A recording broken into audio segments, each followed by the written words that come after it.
siram na bigla chair, siram dala, may plastic bottle na kagayin na. Yan, ayan, hugot na yan at dry.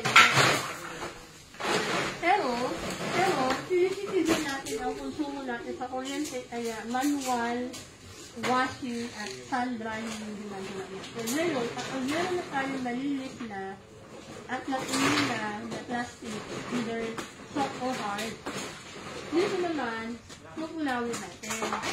Ayan, makulawin yun dito.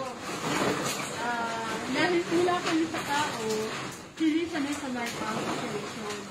Okay. So, ito, inaabot at 250 to 300 degrees Celsius yan, na init. So, meron dito akat na chamber, pinusunog yan. Pinutunaw yan. Pinutunaw dito. Nilalagay dito yung mga dililing na plastic.